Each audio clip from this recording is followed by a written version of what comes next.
everyone. I'm Yaron, co-founder and CTO for Iguazio, which is now part of McKinsey. And today we're going to speak about AI and generative AI and LLMs and how to drive them into production.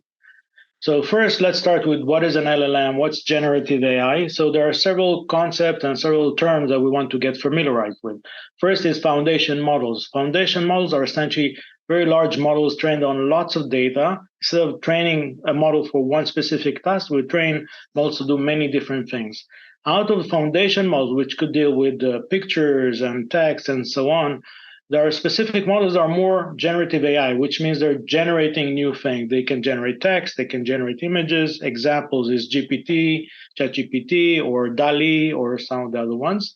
Out of generative AI, there are some models that are more specific to text and conversation. So LLMs, you have, again, GPT-3, GPT-4, and some other ones that we will discuss. So this is just to set the terms before we dive into the conversation.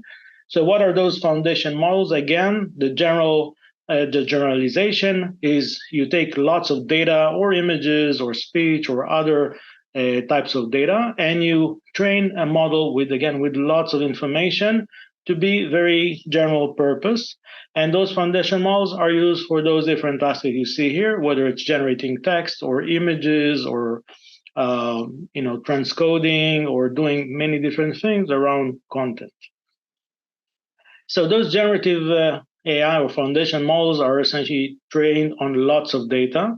So you need to understand, we had GPT-3, which was using 175 billion parameters, and now we have GPT-4, which is about 1 trillion parameters. It's huge. It takes a huge amount of time to just train those models. For example, GPT-4 was trained with 25,000 GPUs, and the training run was about a month with so many compute resources. It estimates it to cost around $10 million to train GPT-4. So if you're a company in this business, you really don't want to train your own model because, again, it's going to cost you quite a bit of money. I don't want to be this developer that forgot something in the code and you have to retrain just because of that. Again, $10 million. So what do? We usually take those models and we adjust them to our needs, whether it's using prompting or using tuning. We'll get into that part later.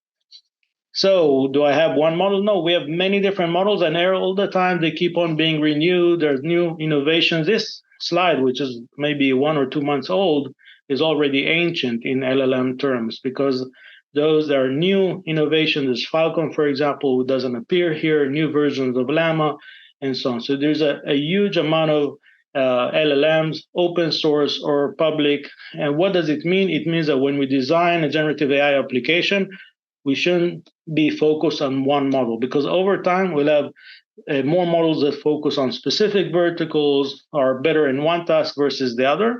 So whatever we build, we need to build it modular and be able to adjust the model or switch the model later on. But part of that challenge with generative AI, there are a lot of technology barriers. One of them is the risk and hallucinations. So when you use those models, they're not too accurate, or they may introduce risk into your company. Just some examples here. Hallucination, for example, you can see here on the right, I'm asking a question. This model is very confident in giving me answers, but the answer is really incorrect. A lot of fluff. There's nothing real around it. You can go and ask something about yourself. It will reinvent details about yourself. There are also aspects of risks. For example, you can see some of those models are more guarded or more protected. But if we don't put the guardrails, like in the lower example, and you could ask about like how to make a bomb or how to create, join a terrorist organization, it may actually give you the answer. So now there are guardrails to try and prevent it from doing so, but there are ways around those guardrails. Google around and you'll see. So there are different challenges around, being biased, generating toxic language, improper language, making things up, and so on. In order to address those points, we have to do data preparation. We have to train and tune and adjust our models and put guardrails. It's not something that we cannot deal with. It's something we have to deal with, and that's part of the design that we're going to work on. So how do we really look at the stack of generative AI? So the stack of generative AI comprises of four main components. The first part is the data preparation. Like every machine learning or AI project, the first thing is really about data preparation and indexing and generation and storage. The next thing about it is building the models or testing the models. If you're tuning the model, we'll get into the difference between prompting and tuning. But if you're tuning your own model, you have to test it. Even if you don't tune your own model and use an off-the-shelf GPT-3, GPT-4, you have to conduct a lot of testing to verify that the behavior is just what you're expecting.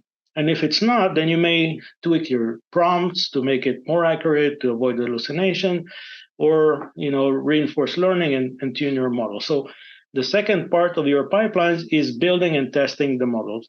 The third component on the lower left is building the actual application pipeline. The application pipeline intercepts a user request, enriches data, does prompt engineering, make the prediction with the LLM, post-processing, monitoring, and so on. So this is the application pipeline. And finally, last but not least, is the monitoring aspect. So everything that happens in our production pipeline needs to generate telemetry. That telemetry is being collected and analyzed, so we can, for example, see if our model is generating bad sentiments, or is toxic, or maybe has some bias, or maybe is hallucinating. Those things can be monitored using those monitoring system, and the feedback from that can be used to retune and fine-tune our model. So a lot of discussion I hear from clients that I work with around LLMs. Should we use OpenAI? Should we use BERT? Should we use this or that? But this is a very small portion of this entire stack. The LLM is a very small portion. A lot of emphasis needs to happen on the data engineering pipeline, on the testing, on how to build the actual application in a very cost-effective and high-performance way, how to conduct the monitoring and the feedback loops, and so on. So bear in mind, LLM is just a very small portion of the entire application. This is an example of building a data pipeline for an LLM or generative AI application. So let's assume we have some documents that we want to index and then query information about those documents, as we'll see in a demo in a couple of minutes. So the first thing that we need to do is take that document. Documents may contain a lot of fluff, symbols, URLs, advertisements, etc. First thing we need to do is clean all those things up, because we don't want them to appear later on in the result. The second thing is maybe deduplicating or cleaning up the data. So again, we generate better accuracy. So the better accuracy is not just tuning your prompt, it's also making sure that the data you use in your LLM application is curated, is clean, is focused, and doesn't contain too much fluff and duplication and so on. The next thing, we don't want the model to emit private data like telephone numbers, email addresses, names, and so on. So we may put a component in our data pipeline for anonymization or removal of private data. And later on, we may do tokenization. We're starting to encode the data. And finally, we want to index it in a vector database or key value database, and so on. So this is a data engineering pipeline designed for LLM. Again, this is a very significant portion of our engineering effort and something we need to put great emphasis on. The next thing is, okay, we have a model, whether we took it an open source model or a commercial model or use an API like OpenAI.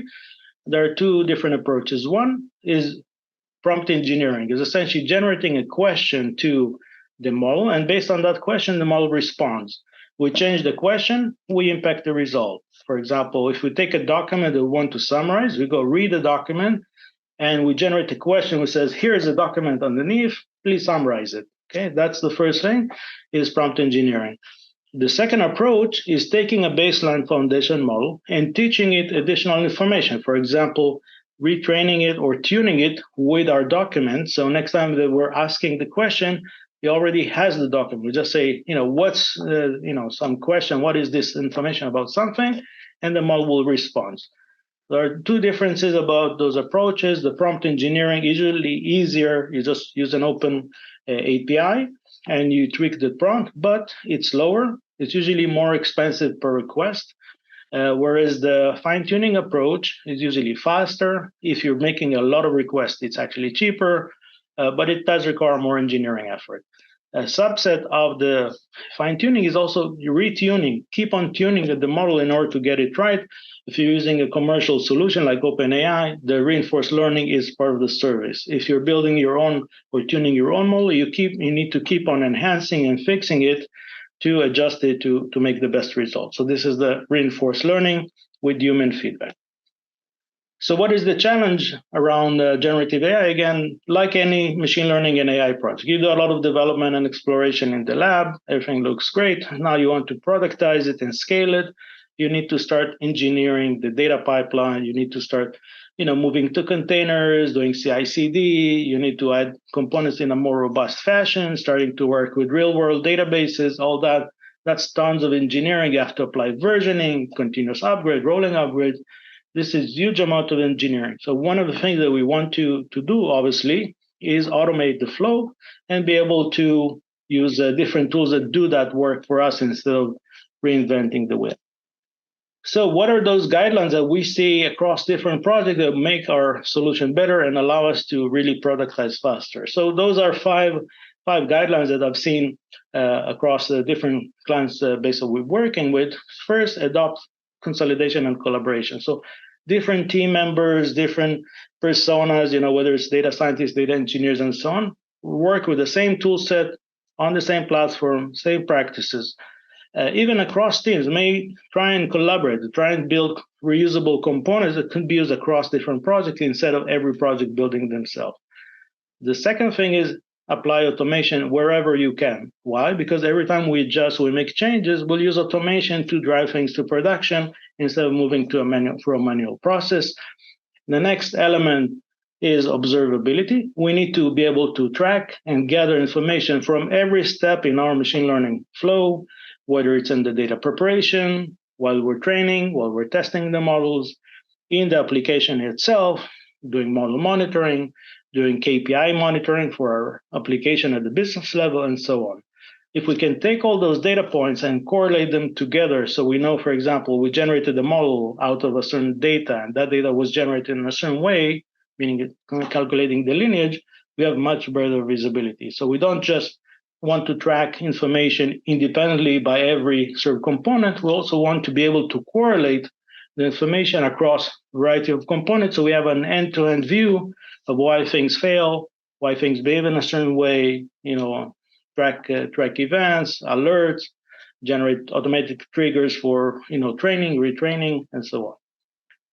A lot of the challenges in generative AI is the scale. Models are really large. So if we want to tune a model or even serve a model, it usually doesn't fit in a single virtual machine. We may need GPUs, maybe even multiple GPUs or a cluster of machines to run things at scale or even do the data processing. So everything that we design needs to be elastic.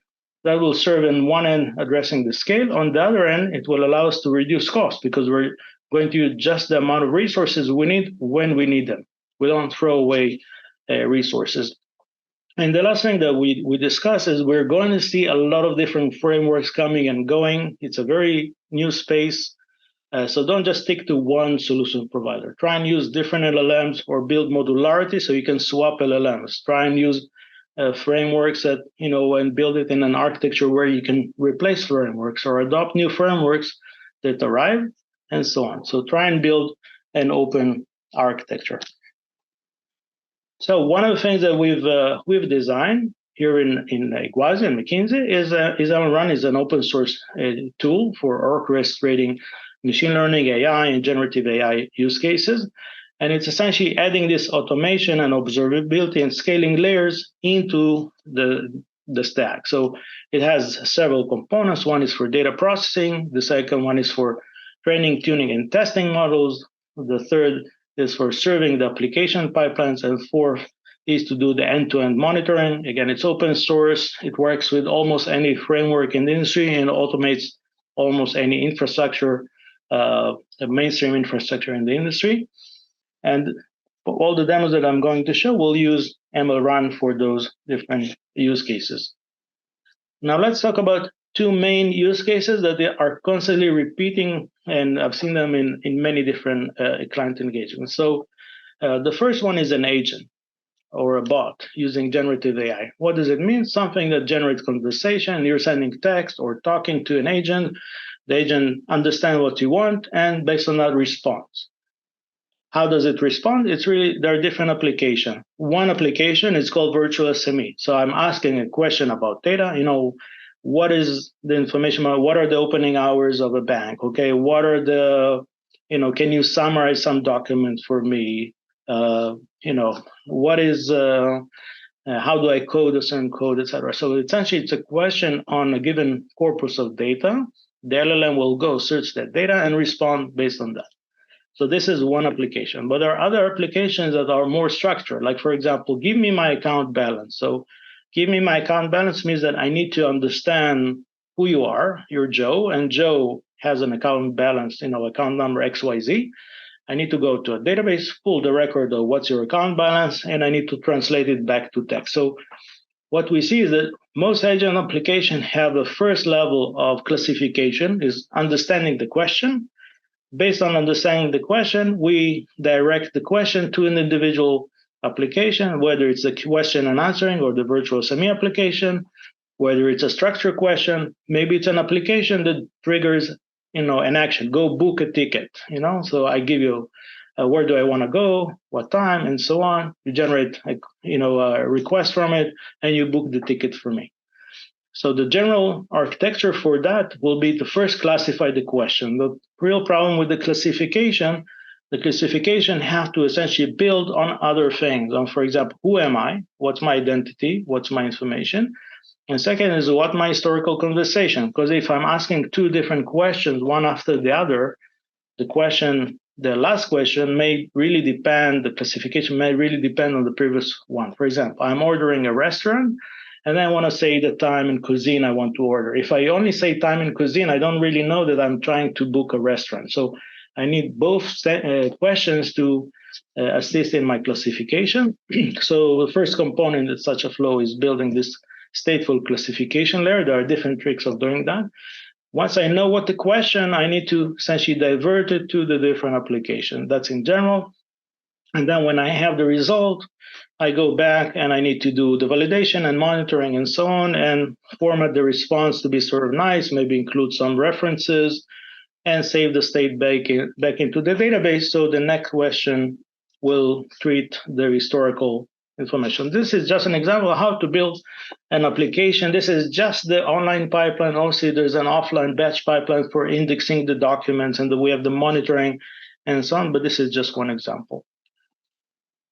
The next example that we'll also demonstrate in a minute is something also seen implemented by a bunch of clients is taking, for example, a call center. You have call center, you have lots of recordings of client talking to the agent in the call center. So we want to take those calls and understand information about those calls, like what did they talk about? How was the sentiment? Was the issue resolved?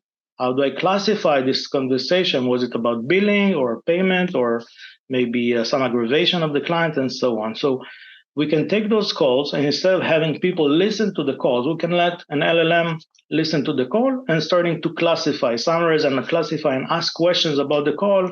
So eventually we generate a structured data with all this information. So in such a pipeline, you may trigger an event every time new audio files arrive. Those audio files will get transcribed using a model, in this case, the Whisper model. It's an open source model, and converted to text.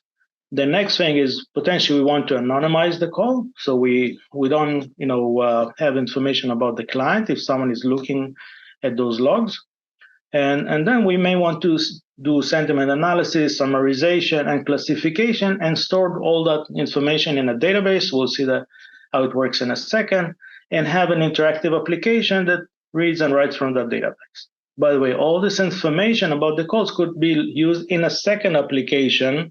For example, driving recommendation to those clients based on what they've done in the call. For example, if we've seen a call about an aggravated customer, we can choose to send an email to that aggravated customer if it's important enough, with sort of apologize for what happened and so on. So this is a brick that could be used with other generative AI application in something even bigger application. What are the advantages of this architecture that you see here, and I'm going to demonstrate, is that essentially everything here is very cost optimized. We're using open source LLMs, not the expensive, sort of very large LLMs for an API. We can do rapid development using MLRun to essentially build this pipeline with the built-in components, and we address safety and risk using PII filtering, and we could add other elements, and it's full production ready. It has automation, CI/CD, auto scaling, observability. Everything is built into that with minimal coding. So that's a demo we're going to see in a minute. And the result of this transcription can be structured. That's the nice thing about it. Not just summarizing. Using different prompts, we can essentially ask questions that generate a table of results. For example, classify the conversation in 2 words, or was the issue resolved, or what was the tone of the agent, in case we want to examine which agent are misbehaving or don't have good attitude to clients, and so on. So this is the application that was generated out of that pipeline. Now, what we also want to do is build everything in service CI flow. So everything is stored in a Git, and the demo is using a Git-based workflow. Everyone can update something, push to Git, that will drive a CI. That CI will test the entire solution, and then when we want to deploy in production, one command away, we just do rolling upgrade of that version into production. And we're going to use MLRun in different areas. The first thing is essentially to build those workflows of testing and or sort of loading the data, doing the data processing, doing summarization, doing other things. Or in this case, it's preparing the data and indexing it in the vector database and tuning and so on. We can use pre-baked components so we don't really need to develop, and we have native integration with Git-based flows and CI/CD. You don't need to write anything. You can just load those projects. They're already ready for production and scalability and monitoring.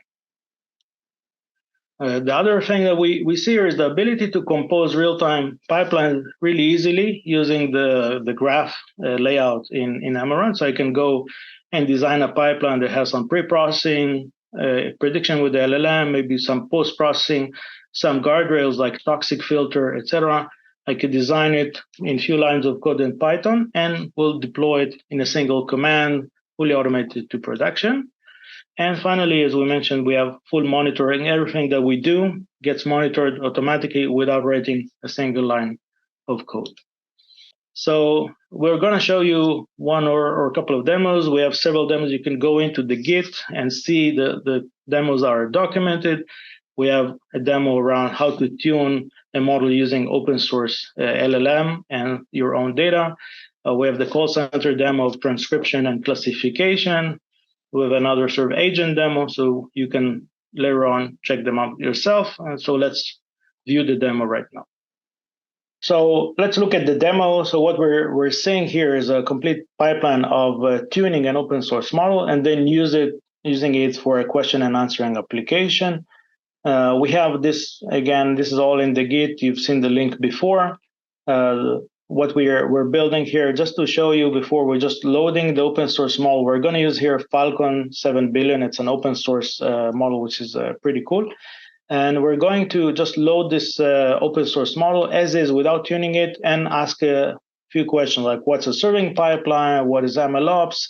You see this model is not too opinionated about those and doesn't know much. So what we're going to do, we're going to add some training and tuning to that model to teach it about MLOps. How are we going to do it? We're going to go to MLRun blog and just read all the blog pages with lots of information about models and drift and training and so on. In order to do that, we need to build a pipeline. The pipeline will essentially collect the data from the web pages in the blog. Now we have the link here. But the web pages have a lot of symbols and URLs and sort of fluff and advertisement and so on. We want to clean all this stuff up and tags. So that's the pre-processing step. Once we finish the pre-processing, we're going to train or actually tune the baseline model. And once we finish that, we're going to evaluate the accuracy and the quality of our model and all of that. In order to do that, again, we have the individual functions of, for example, collecting data. This is like collecting data from the URLs and cleansing the HTML tag and so on. And we also have the workflows. This entire workflow is another Python file that just tells us, go do the data collection and data preparation and tuning. This is using built-in components. We don't even need to write those components. They're already ready, the tuning and the evaluation and so on. We just need to deal with the specific code for things like data collection, which is more specific to our project. So we designed this pipeline, and the only thing we need to do is load the project, for example, from the Git repo or from another source. And then we just run the pipeline that takes data from the MLRun pages and specify the model that we're going to use as a baseline, maybe some other parameters, and that will just run this entire pipeline. So in the notebook, we can actually interactively see the progress. I already ran it because it takes about 10 minutes. So you can see the progress of our pipeline. Here we can see the different steps that ran, the status of the steps, the generated data and artifacts for every step. So it's, again, very easy to monitor this activity, but we can also do it interactively from our notebook. When all this process finishes, we get all the outputs, the perplexity is sort of equivalent of an accuracy. But what's interesting that this process, when we look at the actual execution, we'll see that what it's doing, the tuning is running on 16 different GPUs. It's distributed. You don't need to deal with all that stuff. MLRun automatically knows how to distribute deep learning jobs across multiple virtual machines and GPUs and containers. So that's, again, a nice advantage. You could do all this distributed training without doing any extra work. And again, you can see the artifacts and results of every step of the way. Now that once we have the model, we're going to use it as part of a serving application pipeline. So we need to build this pipeline of multiple steps. Building that real-time pipeline is really easy. We just define the different steps of the pipeline. So we have a pre-processing, a post-processing, we have the LLM itself, and we have some toxic filter at the end of the pipeline. So we just compose a graph, a direct graph of the different steps with the parameters for each step.